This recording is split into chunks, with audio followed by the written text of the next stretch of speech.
saudara-saudara saya yang ada di Indonesia dan ada dimanapun. Nama saya Lin, sebut saja nama saya Lin ya. Saya lahir di Jakarta dalam keluarga Islam. Bapak saya tidak tahu apa kepercayaannya.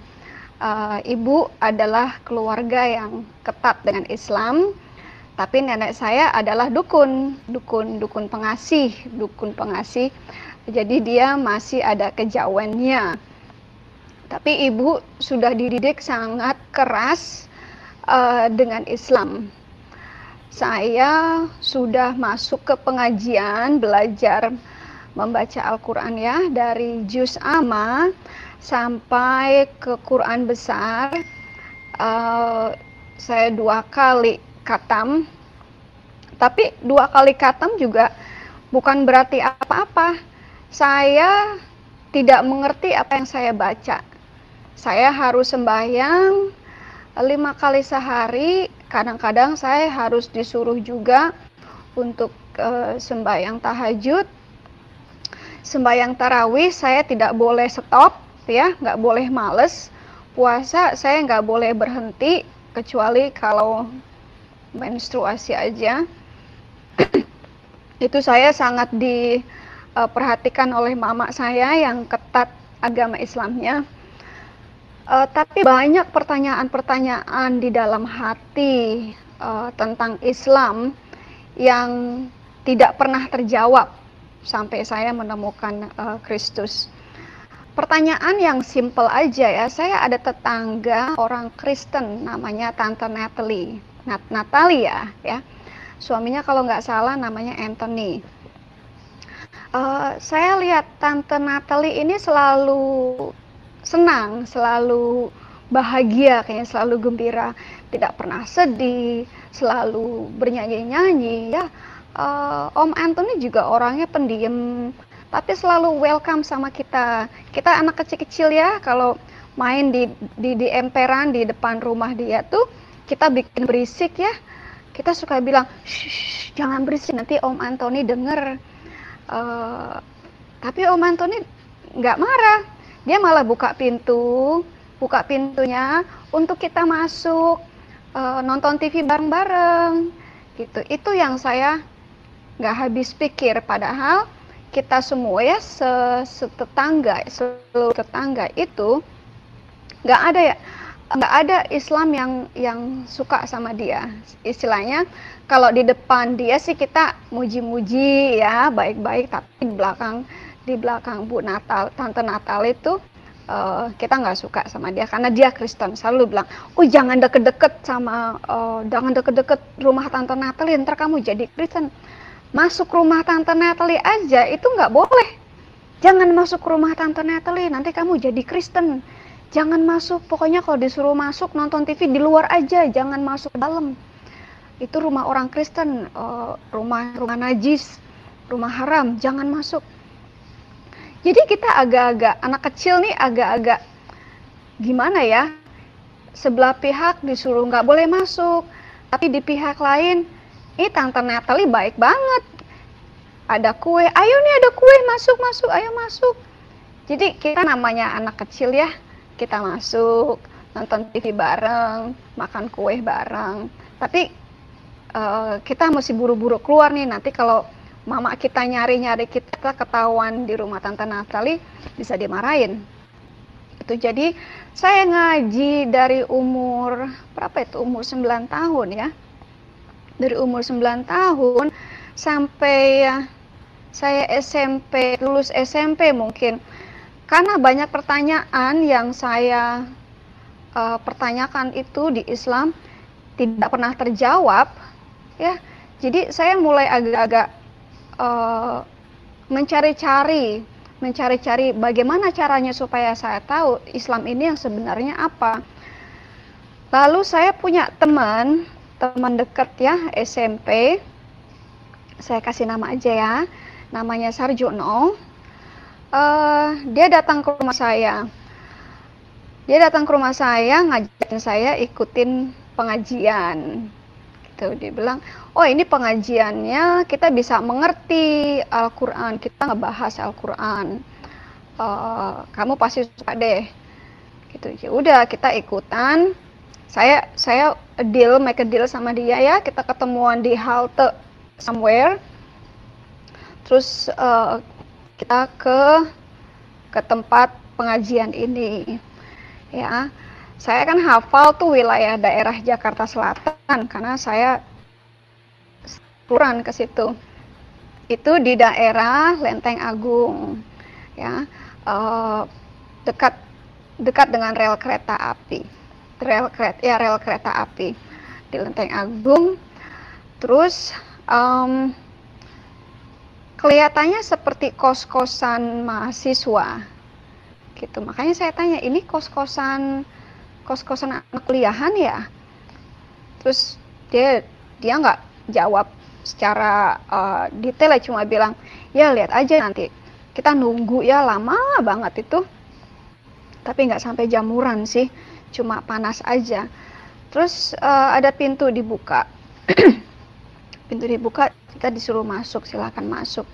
Yang saya lihat di ruangan itu, ya, di ruangan kayak rumah kos itu kosong, hanya ada papan board, itu whiteboard ya, cuma ada whiteboard, terus ada pengajarnya di situ, dan banyak sekali itu Quran di sekitar situ, banyak sekali Quran, terus banyak sekali itu marker, mungkin sudah banyak pengajaran di situ, saya kurang tahu juga. Pengajarnya saya kasih nama aja ya, tapi ini bukan nama sebenarnya karena semua yang ada dalam organisasi ini bukan nama yang sebenarnya. Mereka diberi nama oleh pemimpin mereka saat mereka dibait. Jadi nama orang ini yang saya kenal adalah Pak Lukman Hakim. Ya, orangnya kurus, perawakannya kecil, rambutnya hitam tebal. Dia tinggal di Mampang Perapatan. Saya juga tinggal di Mampang Perapatan waktu itu. Dari pengajaran itu makan sekitar 3 jaman ya. Saya lapar, saya haus, ya kita break dulu, beli makanan dulu, terus lanjutin lagi. Terus setelah selesai ya, kelihatannya saya udah mulai capek nih. Emang ada ketertarikan, ada apa ya, ada bait istilahnya, ada pancingan untuk saya mau tahu yang lebih lagi gitu. Tapi dari awal sudah dikasih itu, yang kita lakukan, ada yang kita kerjakan adalah jihad memerangi orang kafir gitu. Saya di pertemuan kedua itu saya tanya, maksudnya jihad memerangi orang kafir ini apa? Apakah kita harus angkat senjata untuk memusnahkan semua orang kafir?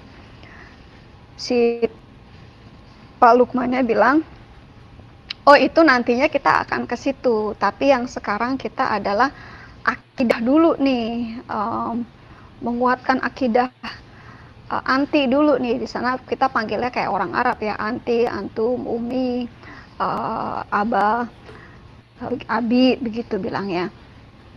Meskipun saya kelahiran di Jakarta, saya nggak begitu terkesan dengan panggilan-panggilan Arab seperti itu. Karena memang buat saya, kenapa kita mesti ikut-ikutan bahasa lain atau budaya lain? Kenapa nggak pakai bahasa Indonesia aja? Kenapa tidak dengan budaya Indonesia aja kita kentalkan, kita kuatkan? Kenapa mesti budaya Arab yang harus kita kentalkan? Begitu. Setiap pertemuan itu selalu rahasia. Setiap pertemuan kita tidak dikasih tahu di mana lokasinya. Tapi setiap pertemuan kita cuma boleh tahu kita kumpulnya di halte ini. Misalnya di halte Pasar Minggu deket apa gitu ya, deket rel kereta atau deket apa pokoknya. Selalu begitu. Pertemuannya itu sangat rahasia, tempatnya juga sangat rahasia, dan tempatnya itu selalu berubah-ubah. Tidak pernah di lokasi yang sama. Ya, ada yang sama, tapi kemudian berpindah lagi. Jadi kita kalau sudah sampai ke halte itu pasti ada telepon umumnya. Dulu kita ada telepon umum kuning biru ya. Ada telepon umumnya. Kita harus telepon ke pager. Pager bilangnya, pesannya begini. Oh, barang siap diangkut. Gitu. Misalnya barang dagangan siap diangkut. Supaya tidak dicurigai oleh pihak telecommunicator, pihak Telkomsel misalnya. Waktu itu jadi selalu ada seperti kode-kode tersendiri yang hanya orang-orang kita aja yang tahu. Hanya kita-kita yang mengerti kode-kode tersebut. Kalau kode bahaya itu kodenya apa? Kalau kode semuanya sudah siap, kodenya apa itu kita orang dalam aja yang mengerti itu. Orang lain nggak tahu bahasa tersebut, kode-kode tersebut. Begitu. Jadi setiap kita ada pertemuan ada kodenya. Nanti kodenya begini, nanti kodenya begitu. Terus nanti dibilang nanti yang jemput anti nggak sendirian, nanti ada yang jemput itu bersama dengan anti-anti yang lain, pakai mobil ini misalnya begitu. Terus kita nunggu tuh, kita nunggu lama banget, setengah jam, 1 jam, sekarang sampai 1 jam kita nunggu. Tapi karena kita antusias dengan kita akan mendirikan negara syariah nih di Indonesia. Kita akan menegakkan hukum Islam di Indonesia. Kita akan memerangi orang-orang kafir ini. Kita akan menjadikan orang kafir ini semuanya Islam, semuanya dalam syariah. Kita akan menegakkan lagi nih hukum-hukum yang Rasulullah Muhammad pernah tegakkan dulu di Madinah. Jadi kita antusias ya, karena upahnya surga juga gitu. Jadi ada upah surga. Wah, surga nih. Surganya macam apa? Saya juga nggak ngerti. Surganya yang macam bagaimana? Saya juga nggak ngerti waktu itu. Cuma ada keinginan untuk berperang, ada keinginan untuk jihad, ada keinginan untuk ya, aku juga mau dong pahala yang lebih besar. Berjihad ini kan pahalanya paling besar ya, yang menurut Quran itu kalau kita jihad, kita mati dalam jihad, kita langsung masuk surga. Bahkan mamaku juga selalu bilang, kamu baiknya mati jihad. Kalau mati jihad itu udah pasti masuk surga. Jadi ada keinginan di situ, saya mau berjihad, saya mau mati dalam jihad. Itu dulu minded saya. Nah, saya setelah 3 kali pertemuan, 3 atau 4 kali pertemuan ditawarkan untuk bait, ya, proklamasi. Saya saya setuju, saya mengikuti bait. Itu ada 5 rukun Islam yang semuanya bukan rukun Islam yang selama ini kita diajarkan dalam pelajaran agama Islam waktu kita sekolah ya. Ini beda sekali, jauh sekali, semuanya sudah jauh, semuanya untuk negara Islam Indonesia. Nah, setelah saya di bait itu makan waktu 2 malam. Jadi kita masih nginap 2 malam. Sehari penuh kita diberi akidah mengenai perang jihad ini, diberi akidah bagaimana kita membenci orang-orang Yahudi dan orang-orang Kristen. Jadi sudah ada setiap kali kita datang akidah itu diberi kayak makanan ya, diberi masukan kalau orang-orang ini adalah orang-orang yang patut dibunuh, orang-orang ini yang pertama akan dimusnahkan. Begitu. Saya bait nama saya diganti. Di situ saya diberi nama Halimah.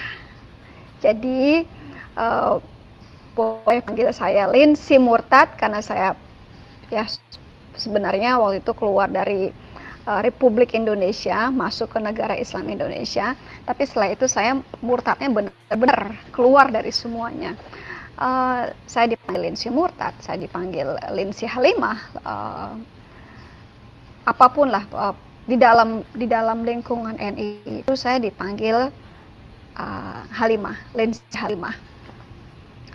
Oke, saya sih nama bukan masalah ya, bukan buat saya, karena yang saya tahu sekarang nih, nah saya sudah tercatat di buku kehidupan dan nama saya diberi nama baru oleh Yesus. Jadi buat saya nama bukan lagi masalah.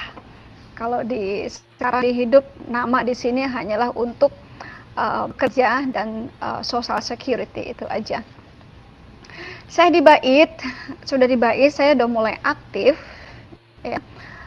Saya sudah tahu sel-selnya di mana, karena saya diberitahu ya, sel-sel di mana, daerah mana. Saya masuk juga di per minggu itu ada rumah yang menjadi tempat akidah sekeluarga. Saya kasih nama aja ya, namanya itu Bapak dan Ibu Nahar. Tapi itu juga bukan nama yang sebenarnya.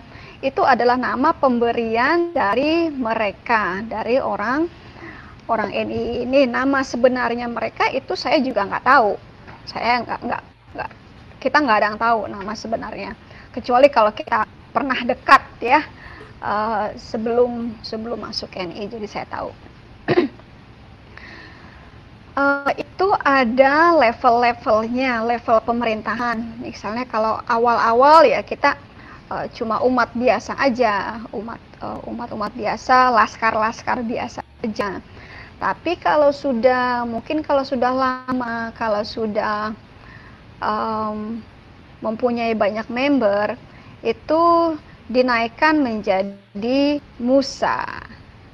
Jadi dinaikkan menjadi Musa.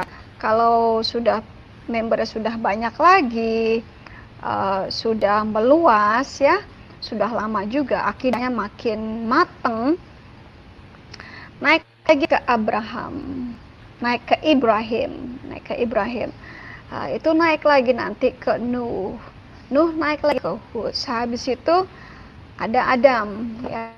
Mereka bilang Adam inilah pemimpin kita nomor 1, seperti presiden ya, kalau di sistem pemerintahan itu seperti presiden begitu.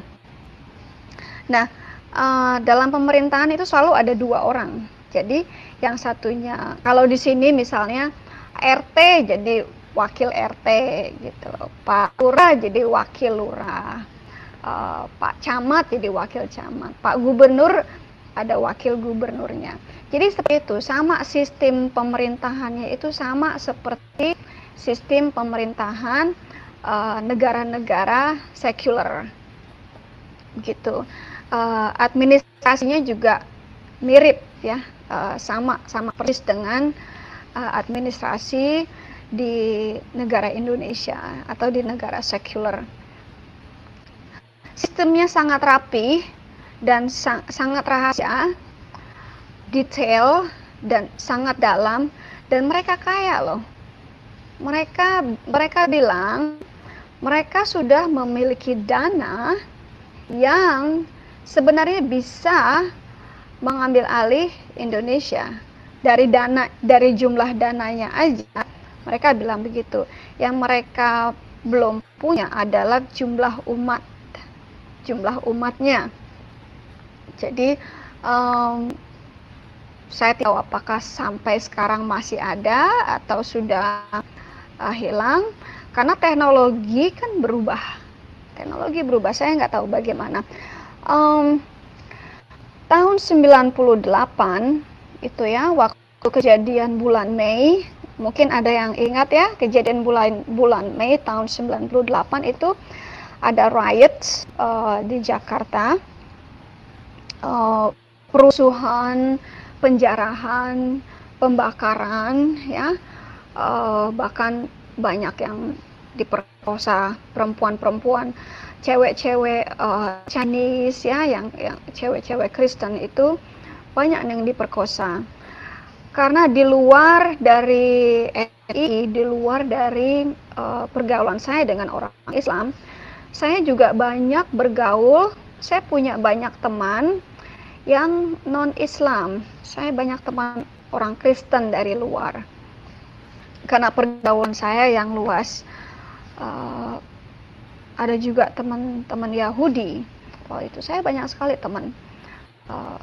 Tapi itu tidak saya kasih tahu ke teman-teman yang di NII. Itu mereka bilang itu nanti istilahnya pengajaran mereka itu nanti gitu.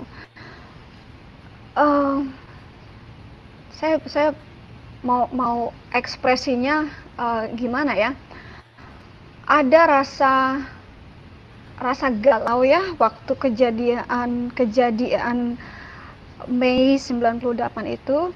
Ada rasa yang kok tidak fit ya, tidak fit di hati saya, kok tidak manusiawi ya, tidak manusiawi di mata saya, di hati saya tuh seakan berontak. Ini sebenarnya Islam yang sesungguhnya atau bukan? Saya sempat konsultasi dengan Ibrahim saya, jadi pemimpin saya sempat konsultasi, apakah akan seperti ini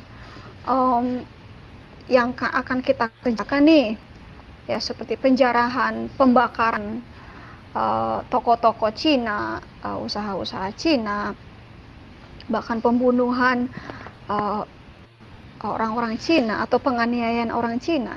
Saya sempat nanya ke mereka dan mereka bilang itu akan terjadi, tapi nggak usah, kita nggak usah mikirin itu, nanti ada bagiannya, ada orangnya, kita hanya bagian administrasinya aja. Jadi yang saya tangkap waktu itu, saya masuk ke NI ini itu bagian administrasinya aja, jadi bagian akidahnya.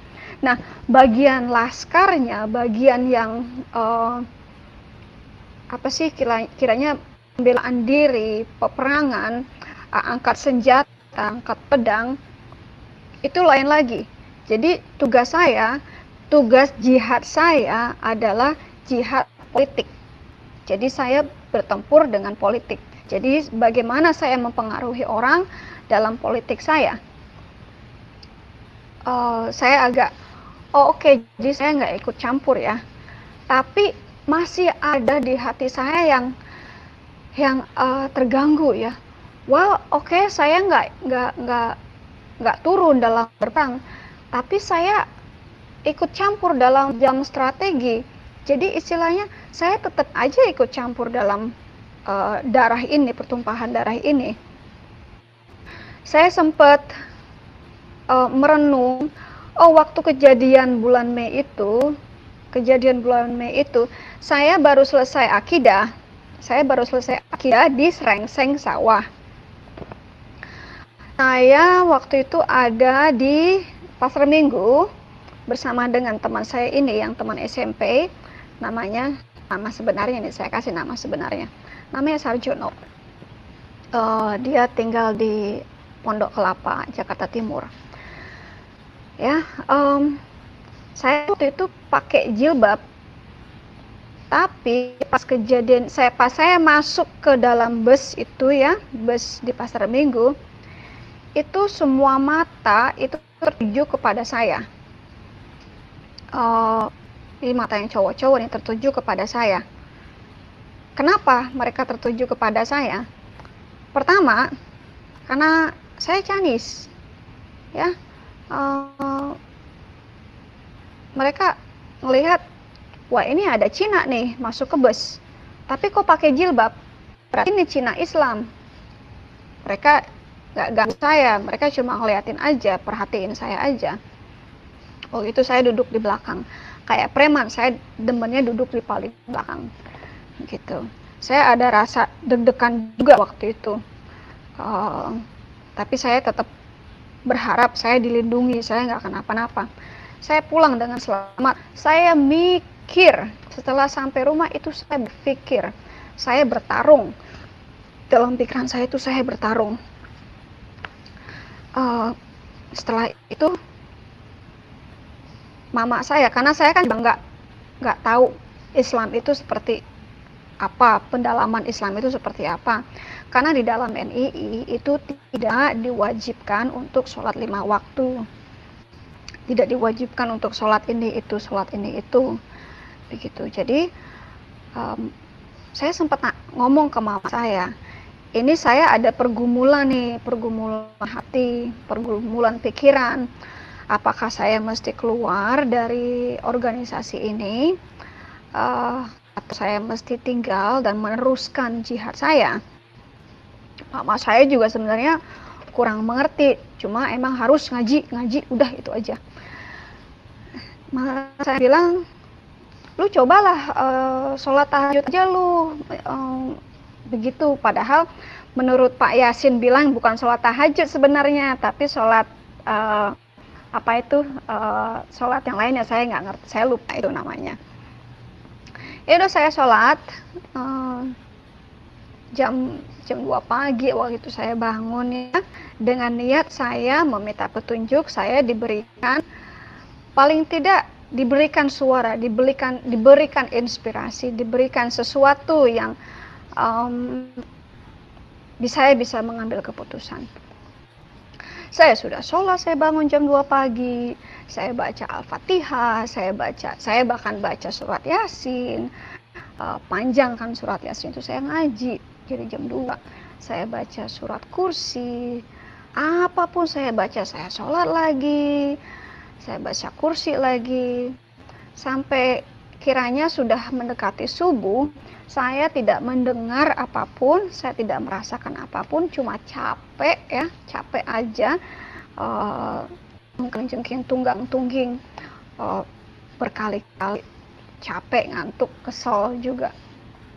Saya memutuskan begini, saya bilang begini, ya Allah, kalau saya tidak mendengar apapun dari Engkau, maka subuh ini adalah subuh yang terakhir. Karena ini adalah hidup mati saya. Apakah saya akan tetap di sini, di NII, atau saya harus keluar? Dan bagaimana saya keluar? Oke, sampai subuh, sampai azan subuh, itu tetap tidak mendengar apa-apa. Tetap tidak merasakan atau ada yang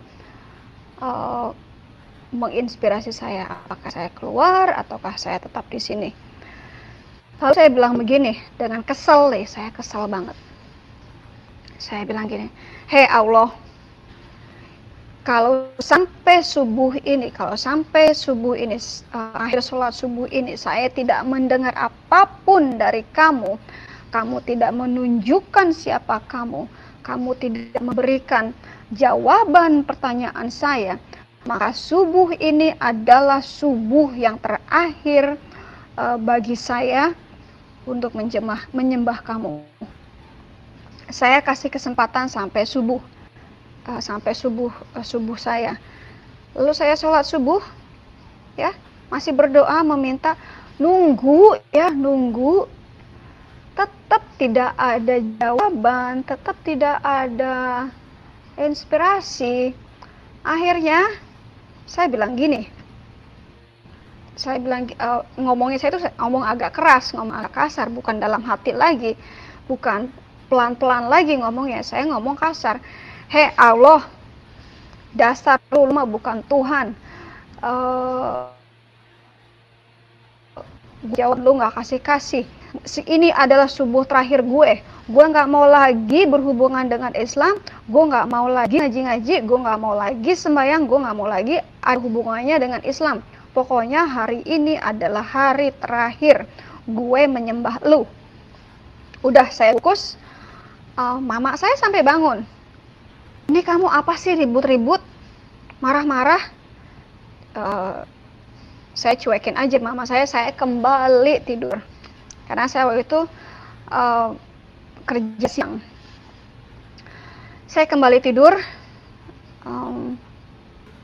Terus saya seperti biasa kerja, ya. Nah, pas balik ke rumah, itu saya nggak sholat. Saya nggak mau kemana-mana. Saya nggak mau ngaji lagi, saya nggak mau menyentuh Quran. Udah, saya stop. Mama saya sampai bingung. Kamu ini kenapa sih? Kok sikapnya jadi begini? Jadi ndablek, jadi apa ya, rebellious tuh, jadi suka membangkang.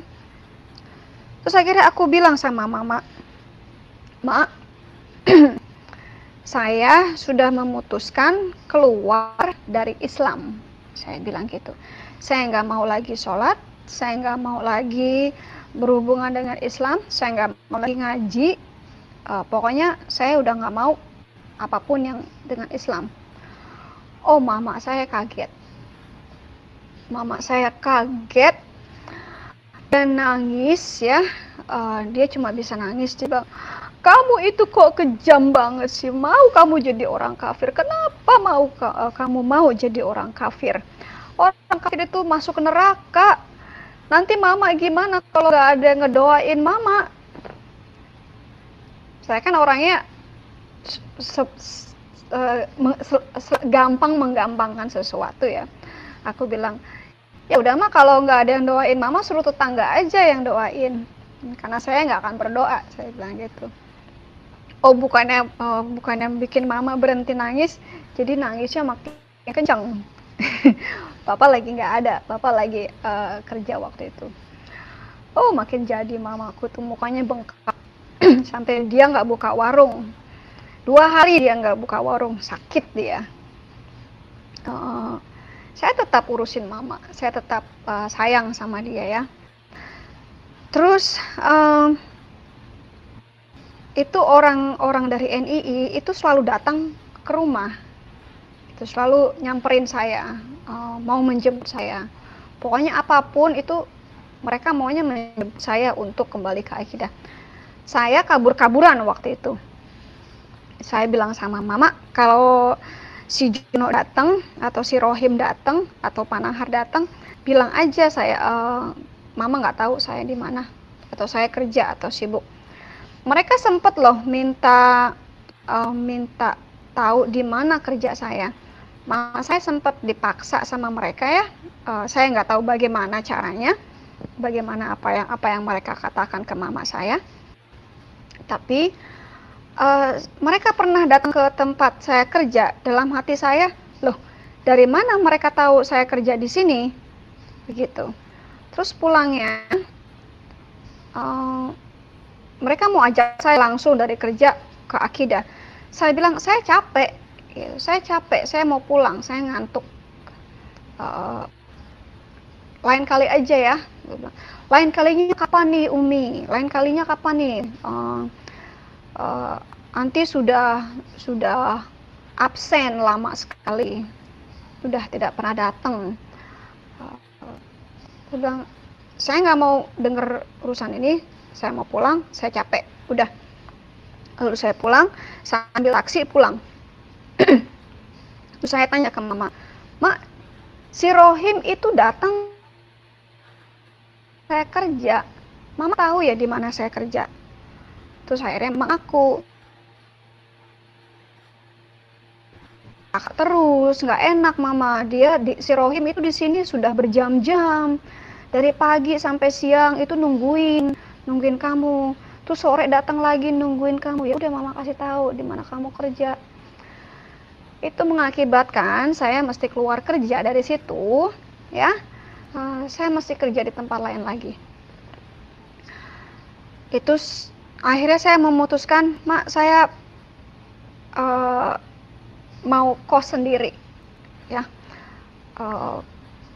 Saya nggak bilang sama mama saya, waktu itu saya udah pacaran orang dengan Yahudi, tapi saya nggak bilang. Saya cuma bilang, saya pindah, saya nggak akan tinggal sini, saya ada apartemen di Kuningan.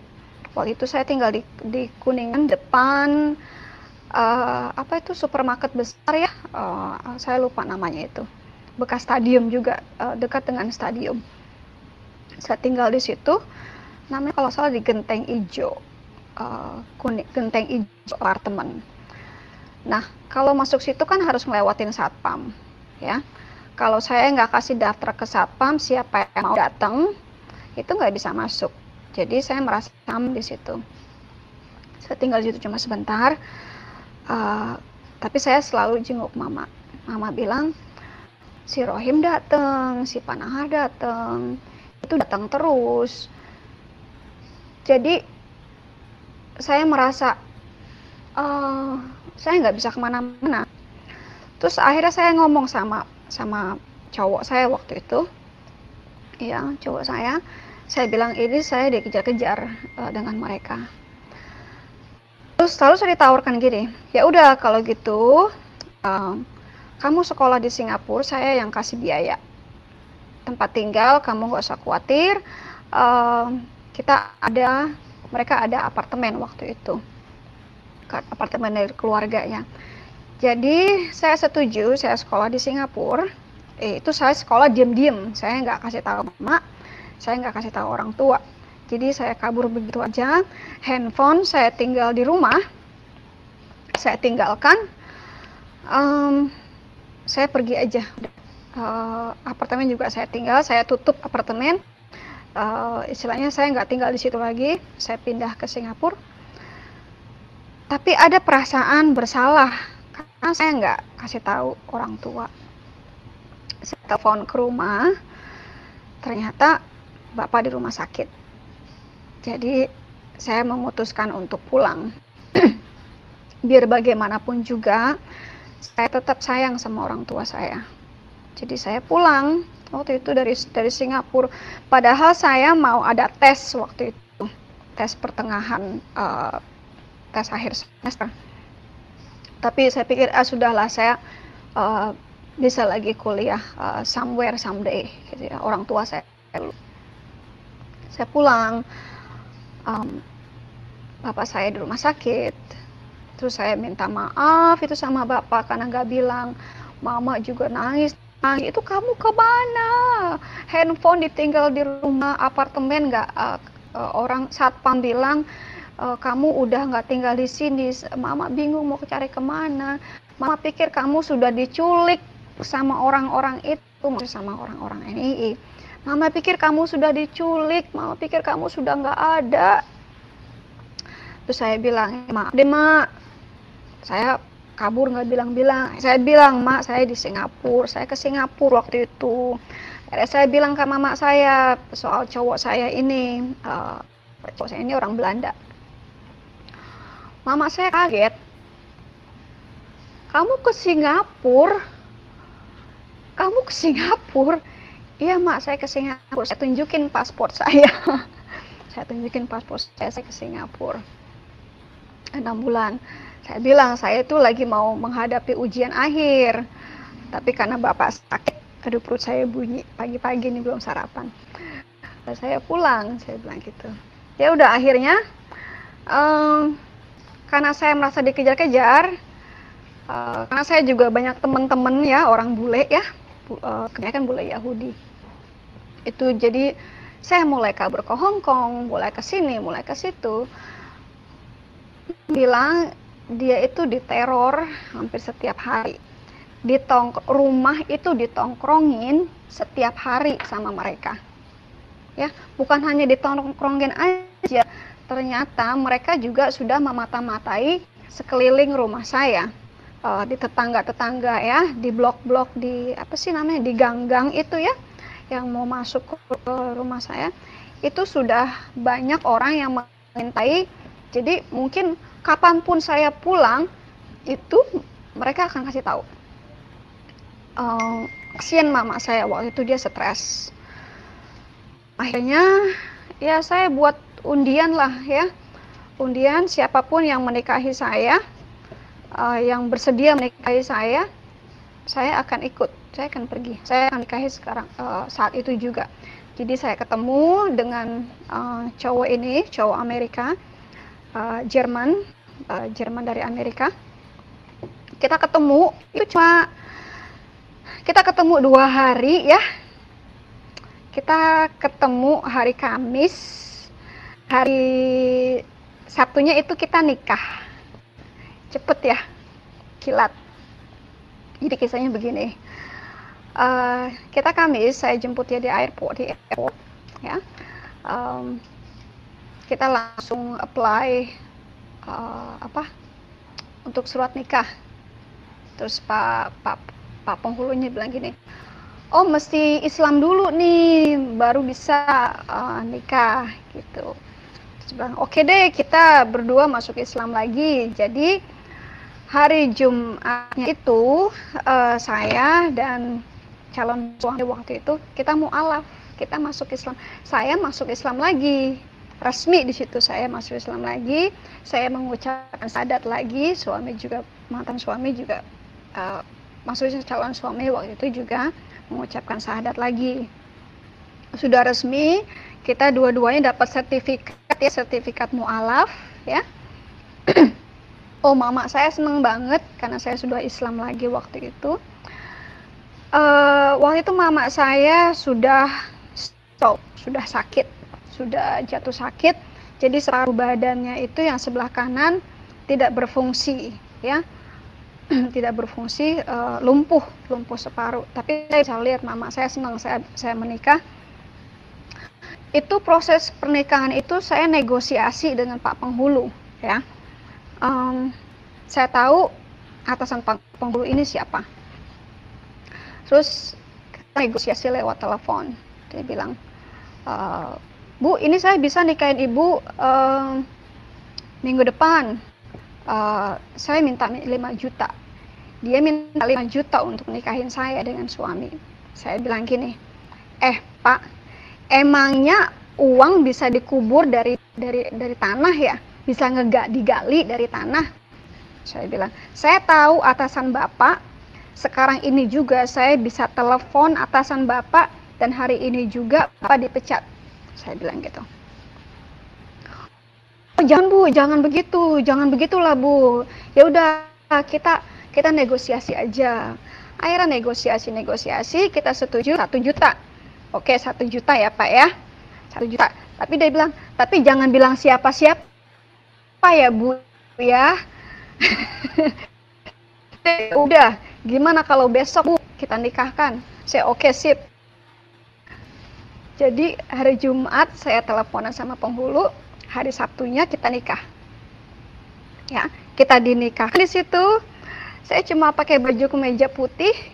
Udah ya, suami juga pakai kemeja putih, tidak ada persiapan sama sekali. Persiapannya cuma Quran, udah pakai kerudung putih, udah itu aja. Terus bilang, Senin datang Bu ke sini untuk ambil buku nikahnya. Saya datang sesuai dengan jam mereka. Ternyata buku nikahnya belum jadi, saya masih nunggu ya sampai jadi. Nah, mereka minta duit lagi. Terus aku bilang, saya langsung ngomong ke Pak Penghulu, Pak Penghulu ini gimana sih? Bapak udah minta 1 juta, sekarang minta lagi duit untuk ngurus buku nikah. Terus Pak Penghulunya bilang, Bu, jangan keras-keras Bu, udah nanti saya atur deh. Terus langsung deh itu diatur sama Pak Penghulunya. Jadi hari itu juga saya dapat surat nikah. Dah. Beres. Itu kisah mu'alaf sehari ya. Kisah mu'alaf dalam sehari. Singkat cerita, saya pindah ke Amerika. Itu cepat sekali ya waktunya. Kurang dari seminggu itu saya sudah pindah ke Amerika. Jadi hari Rabu saya dapat visa, hari Kamisnya kita terbang ke Amerika. Singkat cerita, itu kan kejadian tahun 2001. Tahun 2012 saya sebenarnya sudah mulai masuk ke gereja. Tapi saya belum menerima Yesus, baru masuk ke gereja aja. Ikut nyanyi-nyanyi ya, ikut nyanyi-nyanyi persembahan. Tapi setiap kali saya mendengar mereka menyanyi nama Yesus, itu ada di hati saya yang terganggu. Kok saya nggak suka ya dengar lagu-lagu nama Yesus ini. Oke, dengar nama Tuhan, Lord, it's fine. Tapi begitu ada kata Yesus di dalam lagu itu, ada rasa yang saya sudah sering masuk ke gereja tahun 2001 itu saya ikut nyanyi-nyanyi, tapi setiap kali ada lagu yang dengan nama Yesus, itu ada kebencian saya. Saya nggak suka dengan nama Yesus ini. Ada penolakan di hati saya. Ya, kalau si pendetanya berkhotbah pun saya senang. Tapi setiap kali ada dia sebut nama Yesus, itu ada saya merasa terganggu, merasa terusik, merasa saya nggak suka dengan nama ini. Itu tahun 2012, setelah selesai makan malam dengan anak-anak, ya, saya masuk ke rumah, setel iTunes, ya, dengar lagu-lagu Kristen dengan roommate saya waktu itu orang Kristen. Ada satu lagu yaitu yang selalu mengiang kepala saya, ya, King of King, Lord of Lord, He is Jesus. Nah, nama Yesus itu yang nggak bisa keluar dari mulut saya. Setiap kali saya mau menyebut nama Yesus, itu nggak bisa keluar. Yang keluar itu lain, Ziz. Pokoknya aneh, yang keluar itu nggak pernah nama Yesus. Tiba-tiba itu lidah saya seperti kram. Lidah saya kram, saya nggak bisa bicara, itu seperti beku. Lidah saya tuh seperti udah nggak bisa bergerak. Itu saya mulai panik. Lidah, nggak pernah saya ngalamin lidah saya tuh seperti beku. Itu saya mulai panik, saya mulai nggak bisa ngomong. Saya masuk kamar, saya tutup pintu, saya duduk di di bed, ya, di bed, di headboardnya seperti ini, ya, ada headboard, ya. Itu saya mencoba untuk mengeluarkan nama Yesus, nyanyi dengan nama Yesus, nggak bisa keluar. Nama Yesus itu nggak bisa keluar dari mulut saya. Saya sampai berkeringat, ya, saya sampai nangis karena sakit di lidah saya, nangis juga karena frustasi. Nah, akhirnya saya udah frustasi banget. Saya akhirnya begini, saya teriak keras. Ini jam 12 malam loh, saya teriak-teriak, ya. Help me, Jesus. Begitu nama Yesus itu keluar dari mulut saya, itu saya terjengkang. Dan saya merasakan ada kuasa yang sangat gelap, yang sangat hitam, yang sangat jahat. Itu keluar secara violence, itu keluar secara abstrak, secara violence, kasar keluarnya. Nah, saya juga merasakan itu seakan ada gelas, ya, gelas yang menutupi saya itu pecah. Itu yang saya rasakan. Secara bersamaan, setelah kegelapan itu keluar, secara bersamaan saya melihat di sebelah kiri pintu saya ini terkuak, dan ada cahaya yang masuk. Cahaya masuk begitu terangnya, cahaya itu menerangi seluruh kamar saya waktu itu. Di saat cahaya itu menerangi, ada rasa damai. Seterangnya cahaya itu mata saya nggak sakit, seperti kalau kita ngelihat matahari, ya, kan mata kita sakit. Mata saya nggak sakit. Begitu cahaya itu menghilang dari kamar saya, lewat pintu juga, ya, ada kedamaian tersendiri di saya. Ada rasa kasih, ada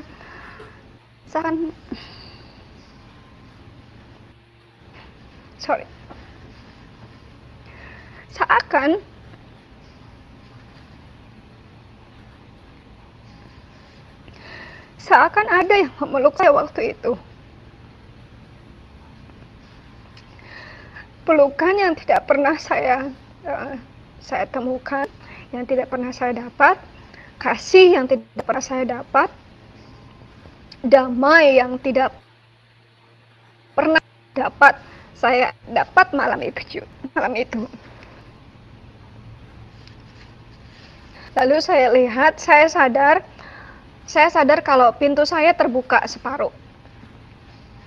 Saya pikir, tadi siapa yang masuk ke kamar saya dengan cahaya segitu dahsyatnya sampai membukakan pintu kamar saya. Saya nggak pernah kunci kamar waktu itu. Saya ada anjing, jadi saya nggak khawatir ada yang masuk, ada orang-orang aneh masuk.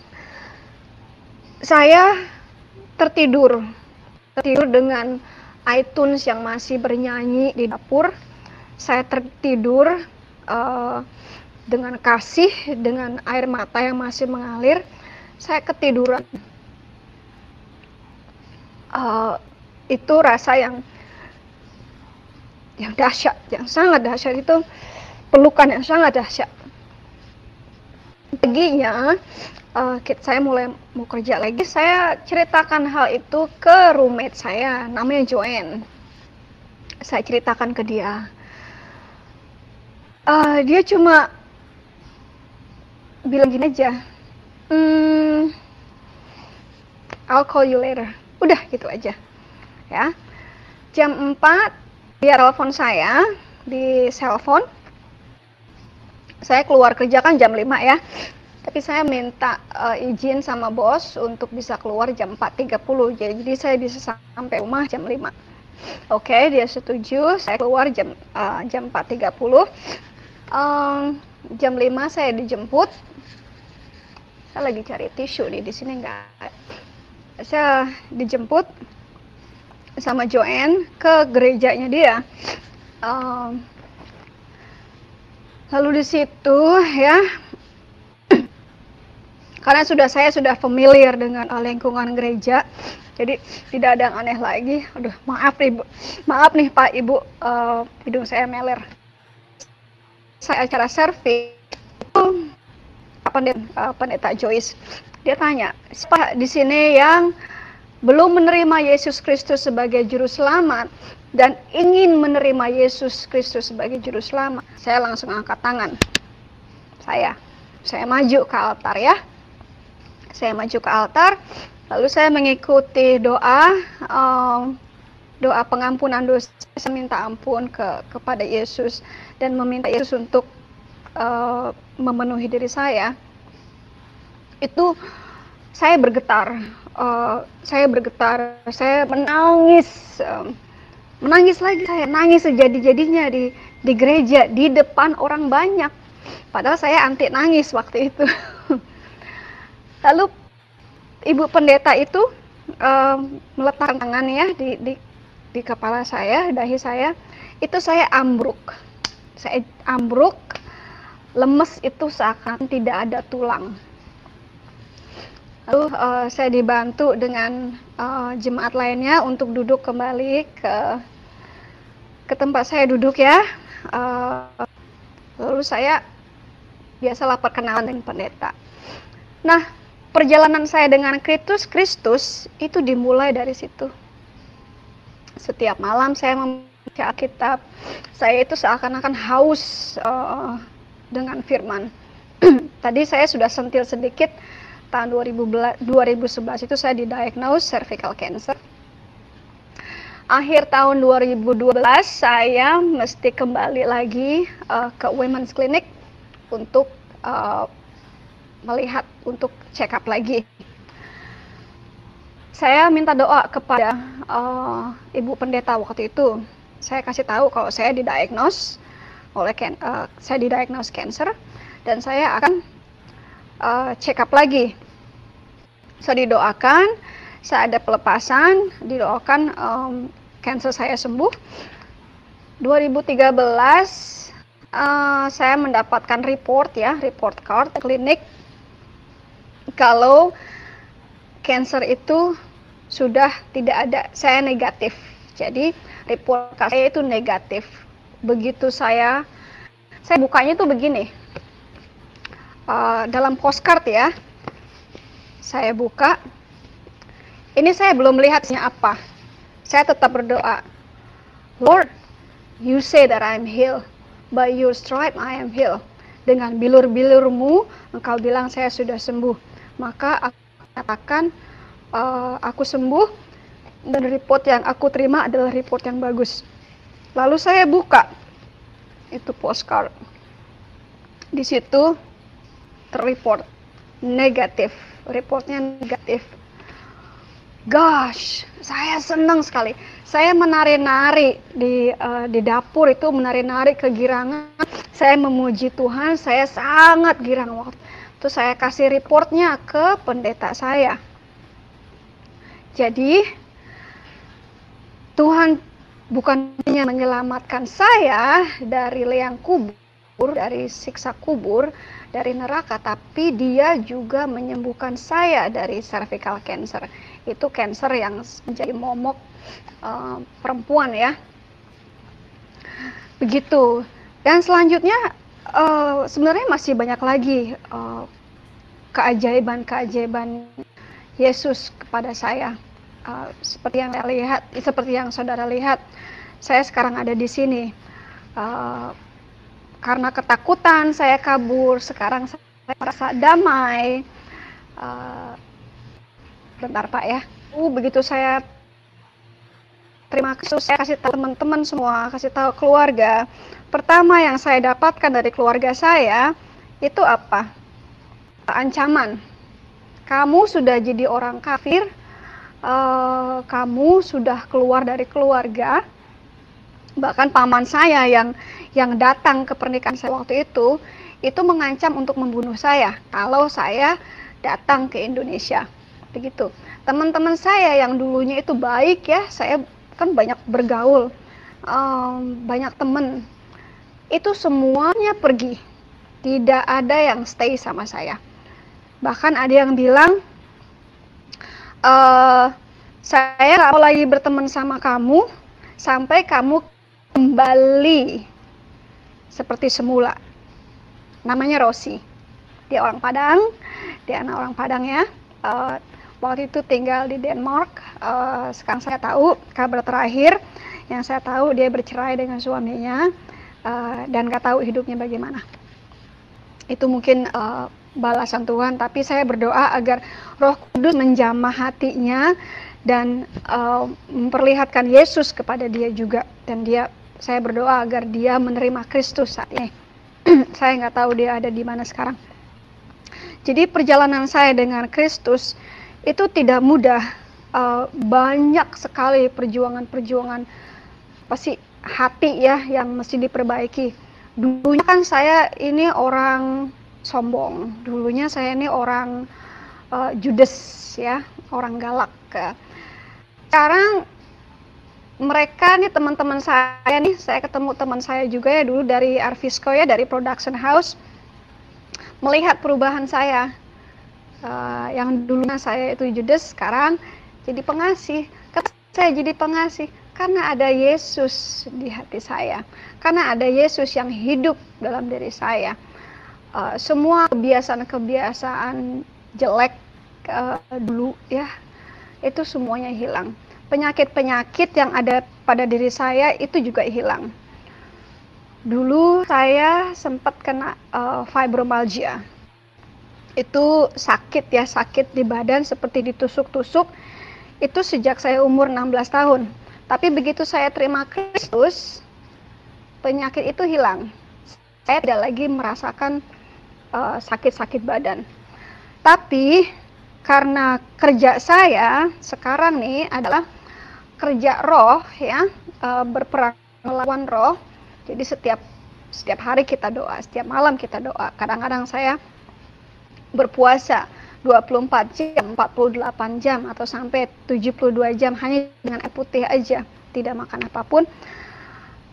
Serangan-serangan dari pihak roh jahat itu makin besar.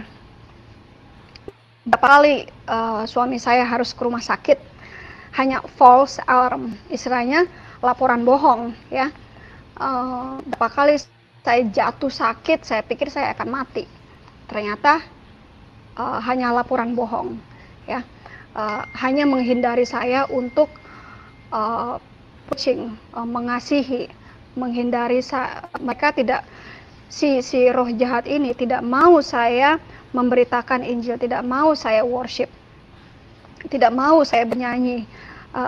Karena saya sekarang juga kan jadi worship leader, menyanyi dan main keyboard ya. Dan saya membantu suami juga kalau saat dia sang cuti, ya saya gantian saya yang khotbah. Jadi mungkin itu ya,